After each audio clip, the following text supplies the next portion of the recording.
भारत माता की, भारत माता की, भारत माता की, वंदे वंदे वंदे।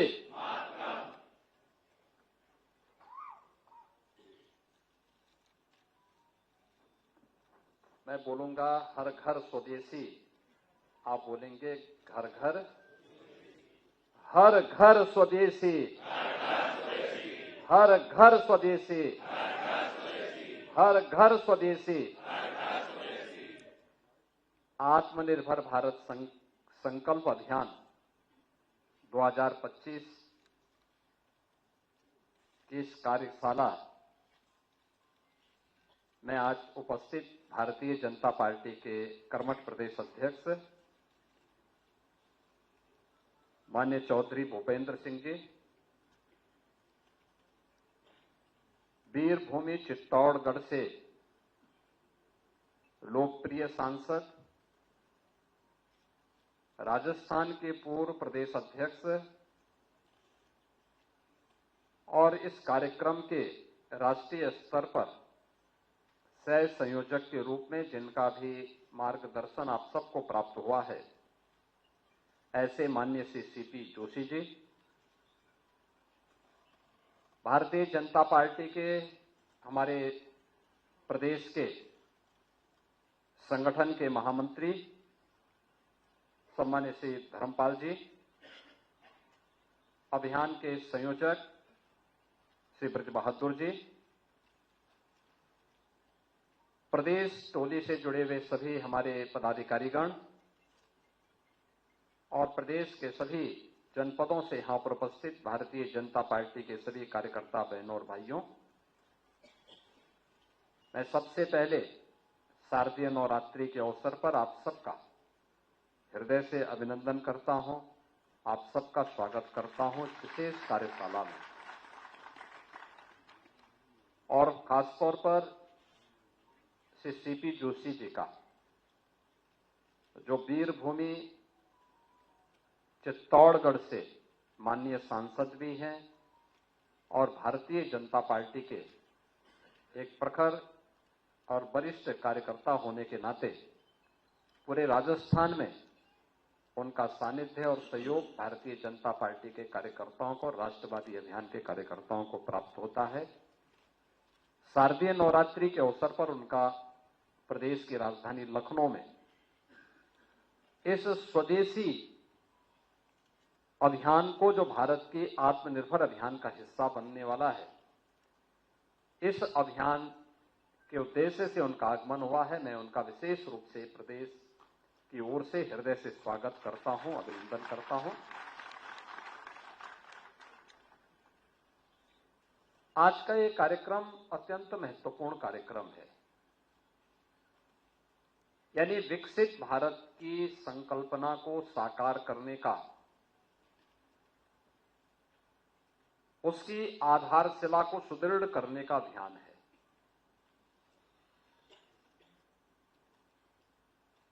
स्वदेशी अब केवल एक नारा नहीं है, और स्वदेशी अब केवल खादी वस्त्रों तक सीमित नहीं है। सुई से लेकर के समुद्री मालवाहक जहाजों से के निर्माण को लेकर के और एक फाउंटेन पेन से लेकर के एरोप्लेन के निर्माण को लेकर के भारतीय जनता पार्टी के नेतृत्व की सरकार देश के अंदर इस प्रकार का प्रोडक्शन कर रही है। इसलिए स्वदेशी की इस अवधारणा को विराट और व्यापक रूप दिया है आदरणीय प्रधानमंत्री जी ने, जो भारत में निर्मित हो, जिससे भारत के श्रमिकों का पसीना लगा हो और भारत की युवा शक्ति की प्रतिभा जिसके निर्माण में लगी है, वह हमारे लिए स्वदेशी है। Make in India make for the world, यानी पूरी दुनिया के लिए भारत के द्वारा बनाया गया उत्पाद जो पूरी दुनिया के लिए उपयोगी हो, दुनिया उसका अनुसरण करने के लिए मजबूर हो, वह सब हमारे लिए स्वदेशी है। और उस स्वदेशी को हम सब अपने जीवन का हिस्सा बना सकें, यह अत्यंत महत्वपूर्ण है। उस अभियान में आपको अपनी अपनी इकाई में योगदान देना है।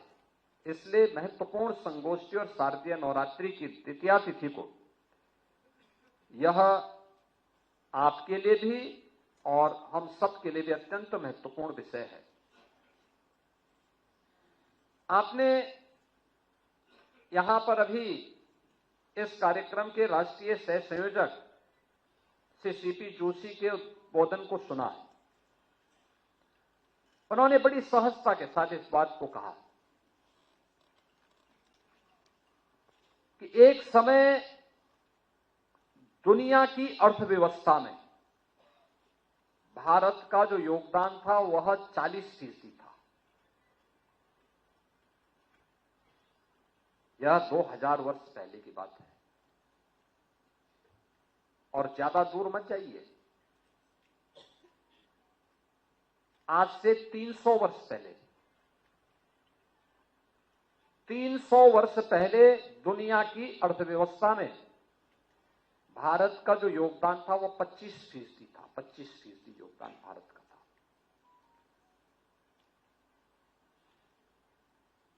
उद्योगों से उत्पादन में भारत का, यानी औद्योगिकीकरण में जो उत्पादन होता था वो उसमें भारत का योगदान नंबर 1 पर था। 25% का योगदान अकेले भारत का हुआ करता था। भारत का मतलब आज का भारत, पाकिस्तान और बांग्लादेश, जिसको आप बृहत्तर भारत कहते हैं।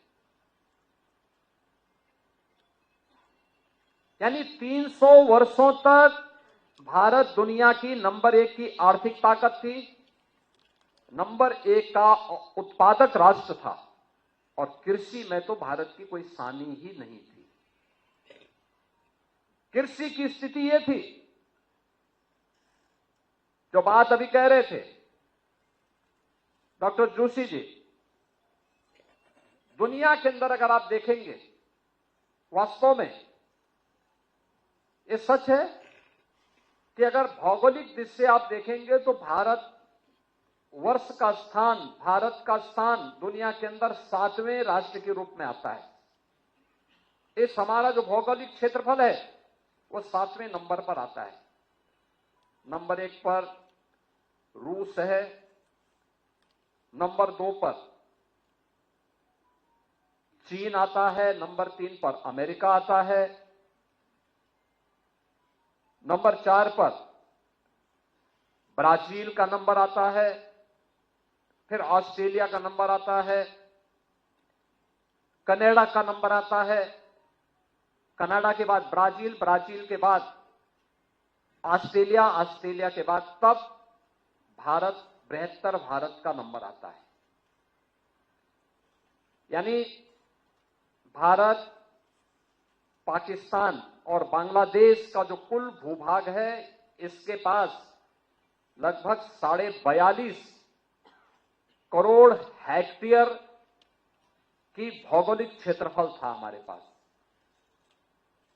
लेकिन रूसी संघ के पास जो है वह है 1 अरब 70 करोड़ हेक्टेयर लैंड उसके पास, बहुत बड़ा भूभाग उसके पास, भारत से कई गुना बड़ा। अमेरिका के पास भी काफी बड़ा है, कनाडा के पास भी कई ज्यादा बड़ा,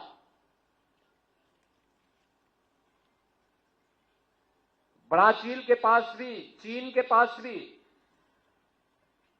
लेकिन भौगोलिक दृष्टि से सभी भारत से बहुत बड़े हैं। लेकिन अगर कृषि योग्य भूमि की दृष्टि से देखेंगे तो दुनिया के अंदर जितनी भूमि है इन देशों के पास, जितनी भूमि है उसमें केवल और केवल 20% भूमि पर ही कृषि हो सकती है, उससे ज्यादा नहीं हो सकती। और भारत अकेले देश है जिसकी 60% से अधिक भूभाग पर बेहतर कृषि होती है और दुनिया की सबसे उर्वरा भूमि, सबसे अच्छा जल संसाधन भारत रखता है। एक नहीं, कई कई फसलें भारत ले सकता है और भारत लेता था। भारत कपड़े का सबसे बड़ा उत्पादक था। दुनिया के अंदर भारत कपड़ा बेचता था। आपने बंगाल के उन कारीगरों का इतिहास सुना होगा, जाना होगा,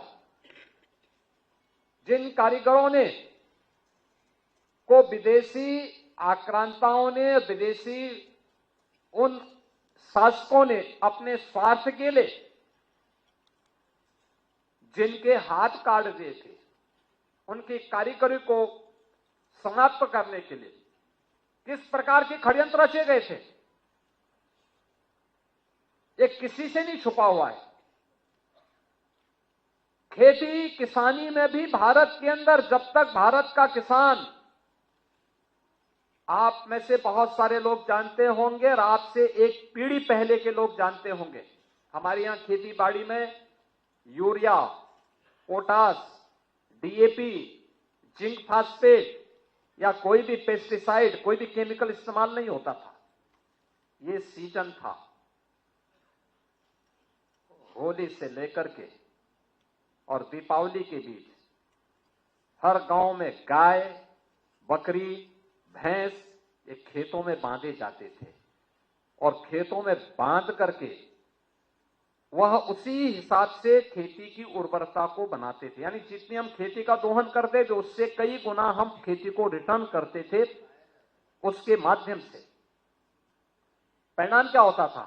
आज जिसको लेकर के प्रधानमंत्री जी नेचुरल फार्मिंग कह रहे हैं, जिसके लिए सुभाष पालेकर जी कहते हैं जीरो बजट खेती, ये जीरो बजट खेती ही हमारा अन्नदाता किसान इस देश के अंदर करता था। ये वही खेती थी, गाय का गोबर, गाय का मूत्र, गाय से जुड़े हुए उत्पाद, गाय का खुर उस धरती को मुलायम भी करता था, उसकी उर्वरता को भी बनाता था। परिणाम क्या होता था? खूब अन्न उत्पादन होता था, खूब अन्न उत्पादन होता था, धन धान्य से परिपूर्ण था। कहते हैं भारत पे जब इस्लाम ने पहला हमला किया था, उस समय भारत की आबादी, यानी उसके बाद भी सन 1100 तक भारत के अंदर हिंदुओं की आबादी 60 करोड़ थी, 60 करोड़। और 1947 में जब ये देश आजाद हुआ उस समय हिंदुओं की आबादी रह गई थी मात्र 30 करोड़। आप मुझे बताइए, इन 800-900 वर्षों में हमारी आबादी बढ़नी चाहिए थी कि कम होनी चाहिए थी? कम हुई। हम 60 करोड़ से 30 करोड़ पे आ गए। यानी आबादी ही नहीं घटी, हमारी खेती के उत्पादन को भी कम कर दिया गया। ये आबादी जो कम हुई, आक्रांताओं ने ही मारा नहीं, बल्कि भूख से मरे, बीमारी से मरे, तमाम अन्य प्रकार की यातनाओं से मरे। विदेशी दास्ता ऐसे ही होती है। इस देश पे वही किया गया, इस देश पर अत्याचार किया गया, उसका शोषण किया गया। और जिस भारत में 300 वर्ष पहले आधी से कम आबादी खेती पे निर्भर करती थी, आधी से अधिक आबादी उद्योग धंधों में लिप्त थी, बड़े उद्योग नहीं, यहां पे कल कारखाने थे, लघु सीमांत और लघु और कुटीर उद्योगों का एक जाल फैला हुआ था। ये भारत की ताकत बनती थी। भारत को उत्पादक देश के रूप में, प्रोडक्शन के रूप में भारत का बेहतरीन उत्पादन दुनिया के मार्केट में छाता था। दुनिया का व्यापारी यहां आता था, यहां से लेके जाता था, यहां से व्यापारियों का काफला अपना सामान पहुंचाता था। क्या नहीं था भारत के पास? सब कुछ तो था। लेकिन जिन लोगों ने जाति के नाम पे बांटा, क्षेत्र के नाम पे बांटा, भाषा के नाम पर बांटा, तमाम बातों के आधार पर बांटा, और आज भी वे उसी विदेशी मानसिकता के साथ काम कर रहे हैं। समाज को विभाजित कर रहे हैं, विभाजन कर रहे हैं, बांट रहे हैं, काट रहे हैं। वे लोग इस स्वदेशी अभियान में भी तमाम प्रकार की उंगलियां उठाएंगे, लेकिन प्रधानमंत्री जी का जो कहना है कि हम जो भी भारत के श्रमिकों के श्रम से बना हो, हमारे युवाओं की प्रतिभा से आगे बढ़ाओ, वह कोई भी उत्पादक जो भारत की धरती पर भारत के उद्यमी, भारत के व्यापारी, भारत के श्रमिक, भारत के युवा, इन सबके सामूहिक प्रयास से आया है, उस पूरे उत्पाद को स्वदेशी मान करके उसके लिए हमें एक एक व्यक्ति को तैयार करना है और उसी को खरीदने के लिए लोगों को कहना है। क्योंकि भारत के अंदर बना हुआ कोई भी उत्पाद जब हमारा नागरिक खरीदेगा, क्योंकि ये तो तय है कि आज के दिन पे दुनिया के अंदर भारत सबसे बड़ा उपभोक्ता बाजार भी है। 140-145 करोड़ की आबादी कौन नकार सकता है? उसकी आवश्यकताओं की पूर्ति करने के लिए, उसकी आवश्यकताओं के लिए जो भी प्रोडक्शन आना है, उस प्रोडक्शन को उसे प्राप्त हो सके, हर व्यक्ति लालायित होगा इस बाजार के लिए, क्योंकि प्रोडक्शन तो डिमांड एंड मार्केट की सप्लाई पे निर्भर करता है और लोगों को प्राप्त हो, कोई इसको नजरअंदाज नहीं कर सकता। और इसलिए इतने बड़े मार्केट को उसके बारे में अवगत कराना बाजार भी है। 140-145 करोड़ की आबादी कौन नकार सकता है? उसकी आवश्यकताओं की पूर्ति करने के लिए, उसकी आवश्यकताओं के लिए जो भी प्रोडक्शन आना है, उस प्रोडक्शन को उसे प्राप्त हो सके, हर व्यक्ति लालायित होगा इस बाजार के लिए, क्योंकि प्रोडक्शन तो डिमांड एंड मार्केट की सप्लाई पे निर्भर करता है और लोगों को प्राप्त हो, कोई इसको नजरअंदाज नहीं कर सकता। और इसलिए इतने बड़े मार्केट को उसके बारे में अवगत कराना एक राष्ट्रीय कार्य है, क्योंकि भारत का पैसा भारत के अंदर लगेगा तो भारत की समृद्धि का कारण बढ़ेगा। भारत का पैसा दुनिया के उद्यमी मुनाफा कमाएं तो भारत का पैसा दुनिया के बाजार में चला जाएगा। परिणाम क्या होगा? उनका मुनाफा फिर भारत के अंदर आतंकवाद को भड़काने में, नक्सलवाद को भड़काने में, उग्रवाद को भड़काने में और भारत के अंदर ही अव्यवस्था पैदा करने में उसका दुरुपयोग होगा। तो सबसे पहले भारत का पैसा भारत के कारीगरों के हाथों में जाए, भारत के युवाओं के हाथों में जाए, भारत के हस्तशिल्पियों के हाथों में जाए, इस अभियान का हिस्सा बनना। जो मैंने कहा कि यह अभियान देश की आजादी का अभियान कभी स्वामी दयानंद सरस्वती ने प्रारंभ किया था, कभी वीर सावरकर ने इसके पक्ष में आवाज उठाई थी, कभी महात्मा गांधी और तिलक ने आवाज उठाई थी, और ये आवाज आज स्वतंत्र भारत में नए भारत के शिल्पी के रूप में प्रधानमंत्री मोदी जी ने इस अभियान को एक नई गति दी है, एक नई गति दी है। और आदरणीय प्रधानमंत्री जी की प्रेरणा से हम लोगों ने उत्तर प्रदेश में 1 डिस्ट्रिक्ट 1 प्रोडक्ट की स्कीम निकाली थी, योजना निकाली थी, जो अब तक की सफलतम योजनाओं में से एक है देश के अंदर। आप जानते होंगे सभी 75 जनपदों की एक यूनिक प्रोडक्ट है यूपी के अंदर, 75 जनपदों की यूनिक प्रोडक्ट।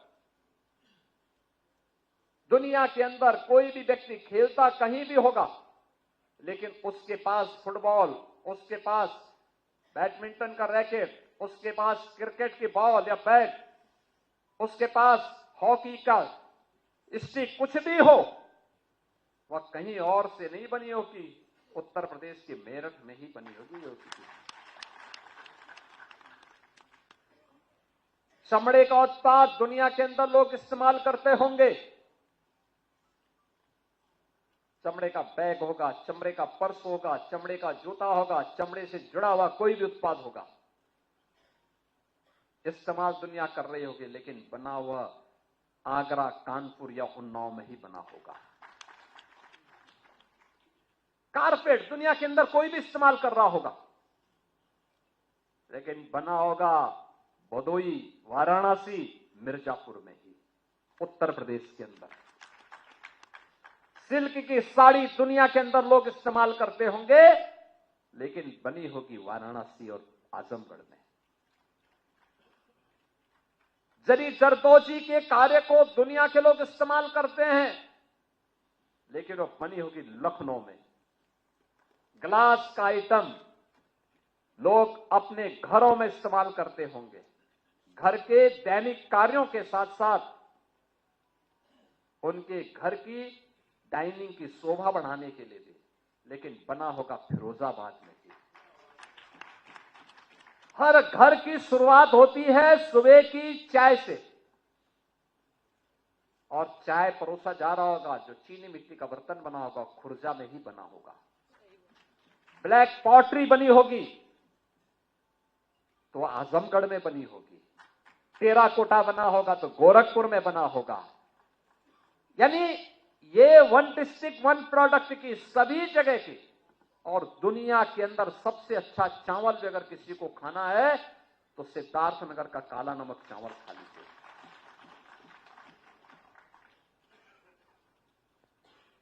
किसी को अमृत फल खाना है, आंवला, तो प्रतापगढ़ जाएगा। प्रतापगढ़ का तो देगा, ब्रांड तो प्रतापगढ़ के नाम पर बन गई। ऐसे ही पेठा खाना होगा, आगरा जाएगा। रेवड़ी और गजक खाना है तो उसी मेरठ में जाएगा। फिर पापड़ खाने तो हापुड़ जाइए, और चाकू लेना है तो रामपुर में जाइए।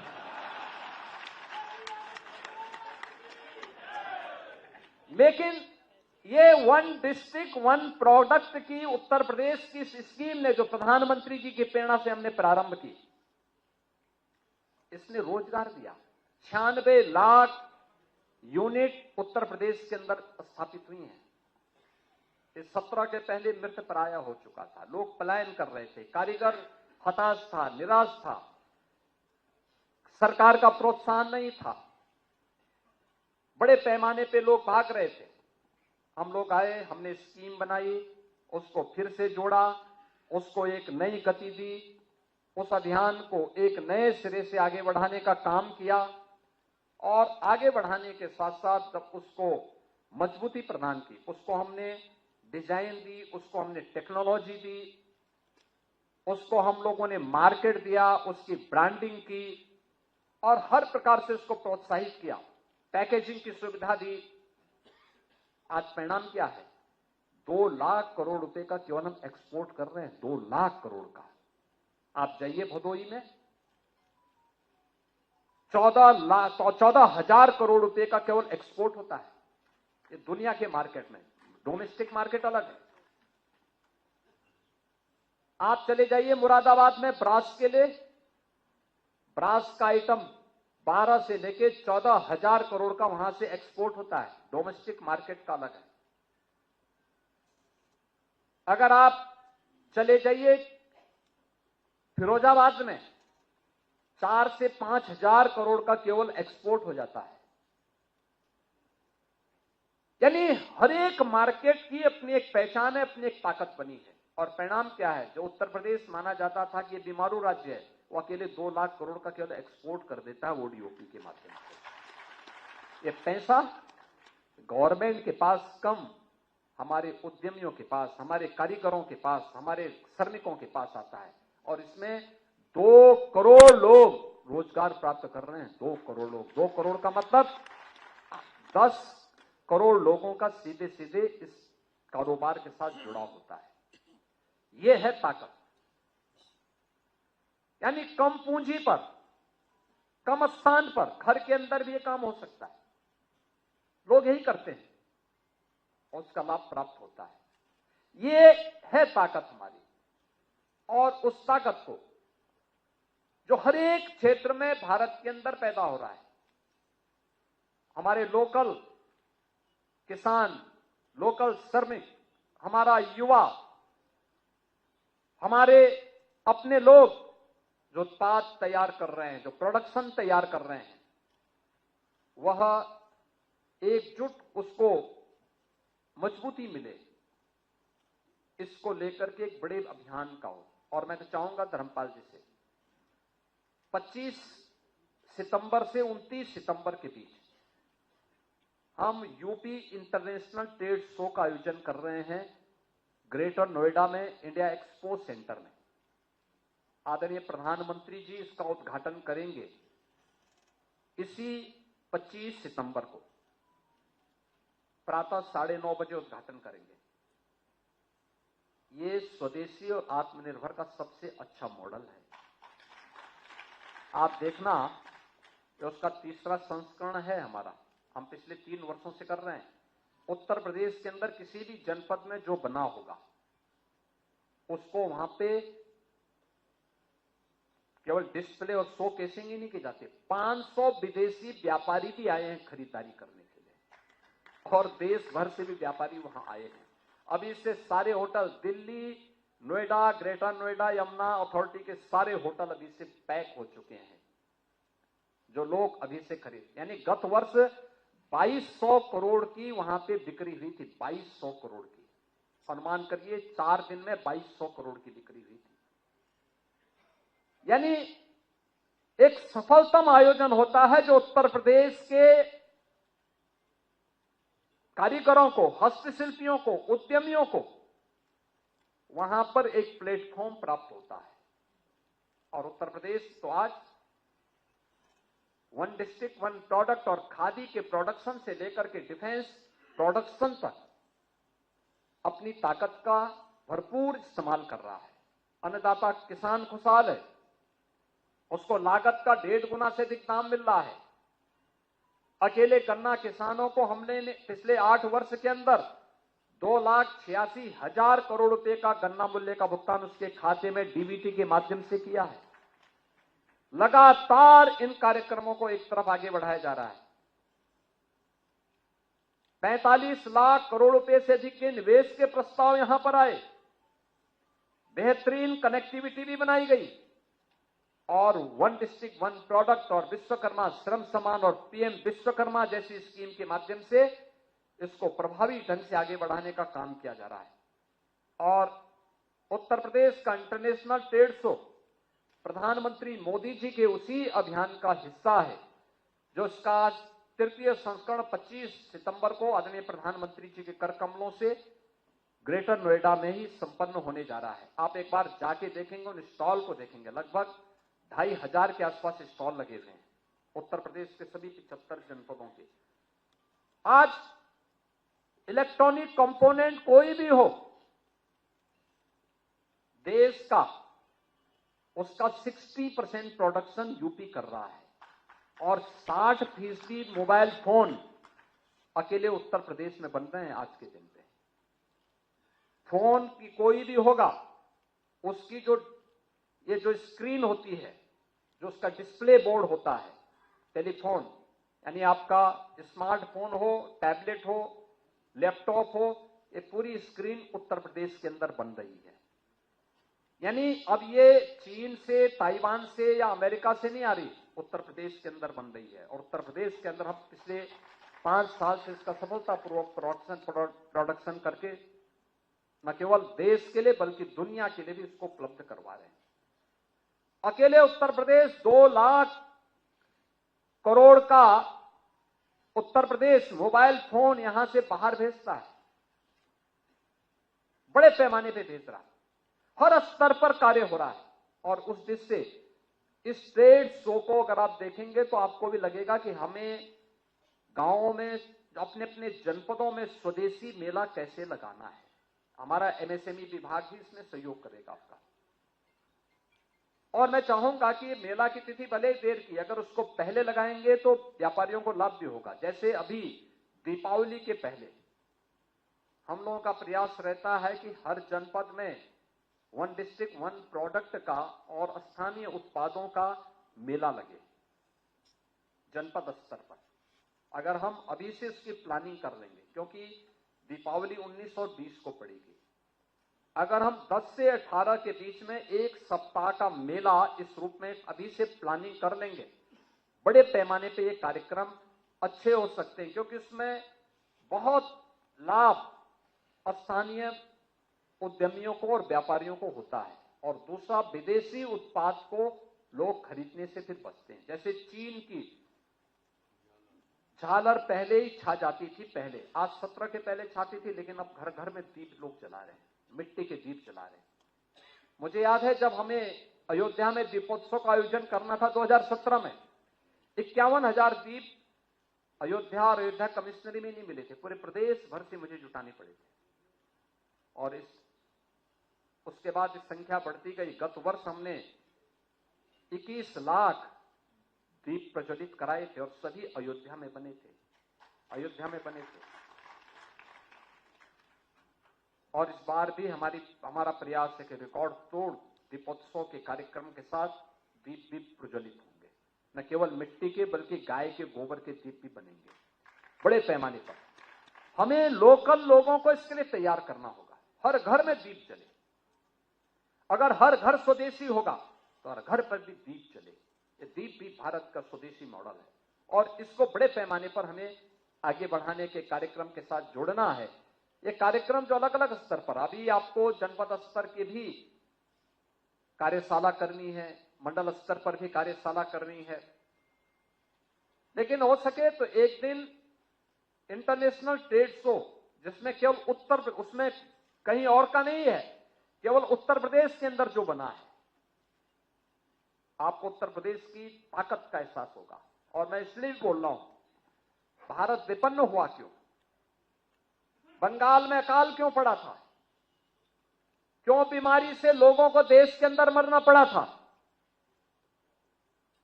क्योंकि भारत की जो ताकत थी, आधा कृषि से, कृषि का स्थान ले लिया।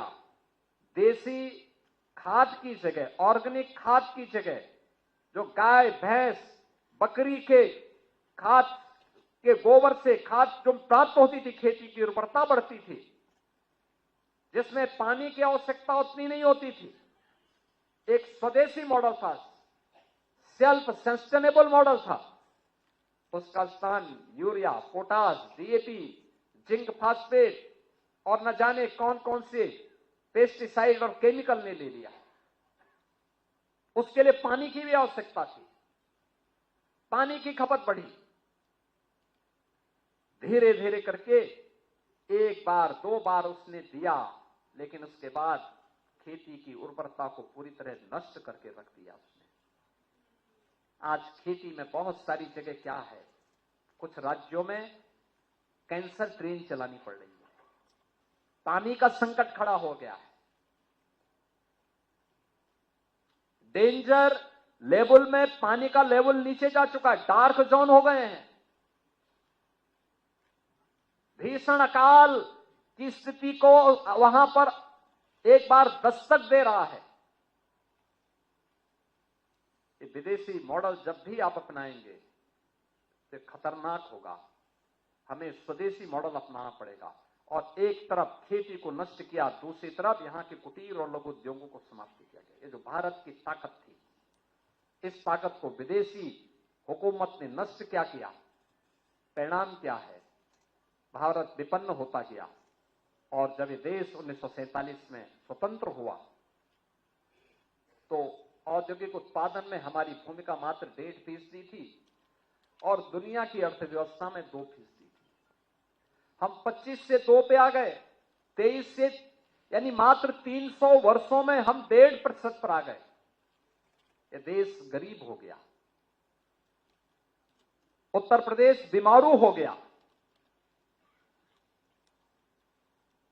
अब बीमारू, अगर 8 वर्ष में बीमारी हट सकती है तो कोई कारण नहीं कि उत्तर प्रदेश अगले 22 वर्ष में विकसित न हो जाए।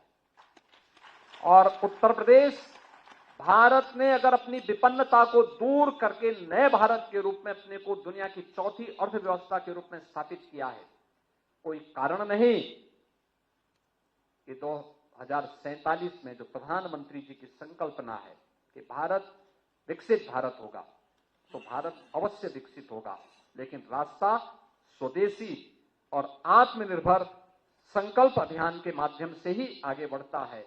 आत्मनिर्भर भारत संकल्प अभियान इस स्वदेशी के जिस मॉडल पर आधारित होगा, वही आत्मनिर्भर भारत और विकसित भारत की संकल्पना को पूरा करेगा। आप सभी इस अभियान के साथ जुड़ेंगे, इस विश्वास के साथ आप सबको मैं विजयादशमी की और शारदीय नवरात्रि की मंगल में शुभकामनाएं देते हुए वाणी को विराम देता हूं। धन्यवाद। जय हिंद।